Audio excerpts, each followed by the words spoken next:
Hi everybody and welcome back to my channel. My name is Amelia and today we're going to be talking about journaling. So as my channel progresses, I've decided that I kind of want to shift towards more intentional living and, I don't know, lifestyle-esque stuff. So yeah, that's why we're doing journaling. Okay, anyway. So I wanted to talk about how to get into journaling, why journaling is so beneficial, and kind of ways to maintain a journaling routine. I have been journaling for a very long time. By the way, lighting will be going in and out.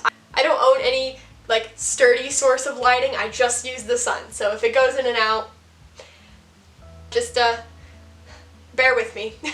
So for today, I thought that it would be interesting to kind of give you my tips and tricks on journaling and kind of dive into how to really maintain a routine and why everybody really enjoys it. It seems everybody really enjoys it. So I've been journaling for a few years now. I keep different journals. I actually kept one notebook in high school, and then when I filled up, I ended up getting a little journal that was actually a journal and not like a spiral notebook. And then when I went to college, I just had a composition notebook because I was a broke college student and that's all I could afford. So I had a regular composition notebook, and needless to say, I've gone through plenty of notebooks just journaling my thoughts and kind of putting down little writings that I could use later or that just helped me at any given time. So the way I'm going to structure this video is going to be by breaking down the benefits of journaling, then talking about topics that you can journal about, how to maintain a routine, and how to make the whole journaling experience relaxing and personal, because that is what's so great about journaling. So if you want to skip to any section, there are going to be timestamps listed below, but without further ado, let's just go ahead and start. Alright, so I'm going to be talking about the key benefits here of journaling, and one of the main benefits and the reason I really enjoy journaling is because it allows you to self-reflect. Self-reflection is such a crucial part of progression and self-development, and without reflection we really don't have any idea of where we came from or where we're going, and it just kind of, life is a little lacking without really looking back on where we come from and what we've been doing. I really enjoy self-reflection because it allows you to kind of make a new plan and figure out what went right and what went wrong with your prior month. If you haven't seen already, I've been making a few plan my month videos for October and November, and I intend to do it more often because I feel like that self-reflection period that I do at the end of each month is just really beneficial for me. Another way that journaling benefits us is it helps us to become better writers. And on my channel, I have talked a lot about writing, about being an author, about writing books, and it's because I find writing a big portion of my life and something that I really enjoy. And I know a lot of people who also enjoy writing and want to become writers. They're aspiring writers, aspiring authors, and they want to get into that field, and journaling is a great way to become a better writer. The more you write, the better you get. There is no doubt about that. Another benefit of journaling is that it makes you feel more productive. I like to journal every morning and every night. Sometimes I do it just at night. I sometimes miss my morning journaling session, but I found that by doing it twice a day, it makes me feel as if I actually accomplished something. I like to journal my aspirations for the day, my lists, and kind of what I'm hopeful for, what I wish to achieve throughout life in general. I like making my daily, weekly, monthly, yearly plans when I journal, and I do that in the morning, and it just always feels so productive to me. And at the end of the day, when I reflect on how my day was and what I did, even if I did absolutely nothing, it's kind of nice to point out the things that I did do, and it makes me feel as if I actually accomplished something. Heck, even if I just journal that day, just writing down the journaling as an activity is a great way to feel as if I've done something, and it makes me feel less self-hateful, I suppose, because I actually feel like I am making progress. The fourth benefit of journaling is that it's meditative. Journaling is so calming, and it really allows you to calm your mind, to relax, and to really think through your thoughts. I know that when it comes to meditation, not everybody enjoys it, and it can be kind of a difficult hobby or aspect to bring within your lifestyle, and for some people, meditating is kind of difficult. And I'll be honest, when I first started meditating, it was very challenging, and I found that sometimes I could just substitute meditation with writing in my journal, because writing in my journal felt meditative. It was a very steady, calm process, and it really allowed me to sort through my thoughts and clear my mind, which I found to be very important. So now, if you're interested in all of those benefits of journaling and you really want to get into it yourself, you're probably wondering what topics you should write about. I think a lot of people avoid journaling because they treat it like a diary and just write about their day, and they find that that can get kind of tedious and kind of boring after a while, and they wonder if there's anything else they could possibly write about, and due to a lack of creativity or just a lack of motivation, they end up giving up. So I'm going to go ahead and give you a list of a few ideas that I think are super fun and super helpful when it comes to finding topics in journaling. So, of course, you can write down the day's events. So if you decide to journal at the end of the day, every single day, you can obviously write about how your day went and how you feel about that. The self-reflection is very important, and it's probably one of the most popular and most common topics to write about in journaling. One of my favorite things to do, because I'm a writer, is to describe people that I met throughout the day or describe friends and family. I love making character sketches, at least that's what I'll call it. It kind of sounds creepy, but what I do is I write down the characteristics of people that I find very intriguing. I might write down the way they look or the way they sound. I might write down something that they told me, something that made them really interesting. And I'll use those characteristics in my stories when I make my characters. I think it adds a bit of familiarity and it adds a bit of realism to any story if you're adding characteristics that you see in daily life to your characters. Another topic or way that you can journal is by writing down a memory. In college, whenever we had to do journaling exercises, this was one of the most common things that they had us write about. You can write down a collection of memories throughout your life and just pick things that you resonate with most at the time.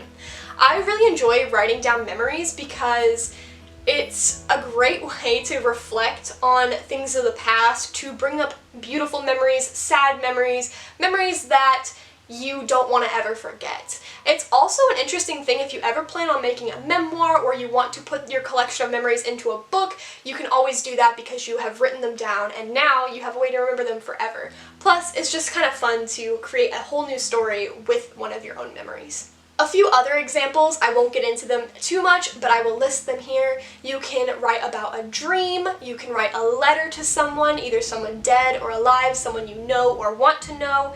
You can write down affirmations in the morning and write down your aspirations in life. You can write poetry, you can write prose, you can write a simple scene for a story, or you can write down quotes and song lyrics that you find fascinating and that speak to you. Really, journaling is kind of just taking a collection of all of your thoughts and placing them on paper, and it can come from anywhere. Inspiration can be from anything. You can write down movie quotes, book quotes, you can write down a shopping list. I know that's not the same as journaling, but maybe you can do something creative with it later. Alright, so the biggest issue that I have noticed with people is, aside from making topics in journaling, is maintaining a solid journaling routine. It is hard, let me tell you. It took me years to actually make a solid journaling routine, and then when I moved, it got even more difficult because my whole lifestyle changed, and honestly this past summer my lifestyle has changed, so things have kind of gotten tricky, and I had to redo and refine my journaling routine. So I have a few tips on how to maintain a routine, but really it all comes down to self-discipline. I've spoken about this several times before. If you want to make any sort of change in your life, you really have to have a good and strong sense of self-discipline. Without it, you won't be able to maintain anything and you might give up sooner than you'd like. I would say that a bit of passion is also probably very helpful when it comes to maintaining a journaling routine, but really I do think that self-discipline is the most important. Aside from that, making a designated time to journal is a great way to get yourself into that journaling spirit. I think that a lot of people tend to just try to journal whenever they can throughout the day, but our bodies are naturally in tune with routines. We want routines. Our whole body, everything about our life tries its hardest to make a routine, to make sense of things. That's why they say going to bed and waking up at a certain time every single day is really important for your health and well-being, because your body naturally wants a routine. It wants something that's predictable. The same thing goes with journaling. If you make a designated time for morning or night, whenever it works for you, heck, it could be midday, just pick a time throughout the day that you can set aside at least 20 minutes for journaling. I would say 20 minutes at minimum, only because journaling requires a bit of thinking and a bit of time to really self-reflect and dive into yourself and your soul. So I definitely think 20 minutes is a good portion of time to set aside. You can obviously set aside more if need be, and less if need be. I'll admit, when I used to work at Target, I had trouble doing anything in the mornings. I used to work at 6:30, which meant I had to leave my house by 6:10, which meant I had to get up around 5:50 or 6 at the latest. And that is what I did. I would get up with only about 5 to 10 minutes to actually get dressed and head out the door. And I would skip breakfast and just eat it at work, and there was no morning routine there. I literally just got out of bed and went to work. And for some people, that can be kind of hard. It can be hard to implement a 5-minute journaling routine if you are that kind of person who just gets up and goes. However, if you can set aside a little more time in your mornings, then you can always have 5 extra minutes. Wake up 5 minutes earlier than you intend to and just journal. But eventually you'll get used to it, and for people who lack a lot of free time, 5-minute journals are really great. You can even do a 5-minute journal right before bed, just whatever works for you, but it's a great idea. Also, there are self-guided journals out there, and I'm using the 5-minute journal for this reason, because there are a lot of 5-minute journals that are self-guided on Amazon or at Target or Office Depot or wherever you buy your journals. I can list a few of my favorites below, but basically getting a 5-minute journal can help you with not only maintaining your routine and having that 5 minutes set aside for journaling, but it can also give you topics with which you can write about, which again, if you're struggling with all of the above and you're just getting into journaling, that is a great resource. Alright, so how can we make journaling more calming, peaceful, and relaxing, as well as making it personal and meaningful to you? Journaling should really be all of those things. It should be calming, it should be relaxing, and it should be something that is truly personal to you. I think a few ways that I like to make the journaling experience more relaxing and connected to myself is first by finding a quiet place. Finding a nice quiet place where you can kind of seclude yourself from others and really get into your own head, enjoy the silence around you, is very helpful. There's been a lot of wise man quotes that I've seen about people saying that a little bit of silence every single day with just you and your thoughts is one of the best ways to become more mindful and more intentional in your daily life. And it's something that a lot of us are afraid of. In today's age with our technology, all of our running around, to-do lists, jobs, and connectivity, we tend to be afraid of silence. And I think it's a really good thing to pull yourself into. That is again why meditation is also very appealing, because it requires some sense of silence to be with yourself and your thoughts. But finding a quiet place when journaling is probably one of the better options, because it really allows you to connect with yourself and find your place in journaling. Another way that I like to make journaling more relaxing is with the use of pillows and blankets. This is more of a Huguet-like idealism, but again, it's kind of a cozy way to get connected and feel relaxed and calm. I really like blankets and pillows. Even in the summertime, I like to snuggle up with them, and it's a great way to relax and really just slow down. I would not suggest journaling in your bed. I don't think that's the best place to journal unless it's right when you wake up or right before you go to bed, but other than that, I don't think you should do it, simply because our brains associate places with activities and activities with places. So you want your bed to be associated with sleep and nothing else. That way you can go to sleep easier. But essentially, using blankets and pillows can make a space a little bit more cozy and can be kind of relaxing. Alright, so my next tip for making your space relaxing and personal is to use candles, soft mood lighting, and soft piano music, or some kind of music that is relaxing and calming.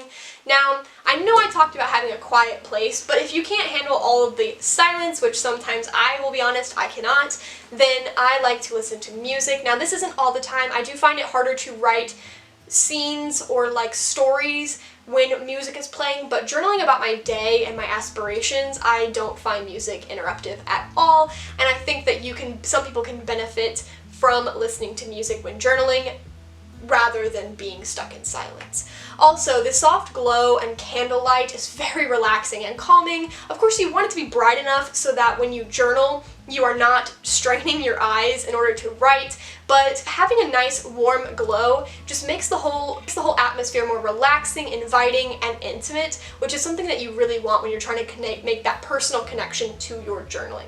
Alright, well that is all I have for you guys today. I hope you enjoyed this video. If you want more tips on journaling, be sure to check out that blog post I mentioned in the description below, and don't forget to like, subscribe, and comment on this video because it makes me very happy and I really want to connect with you guys a lot more. So yeah, without further ado, I will see you next time.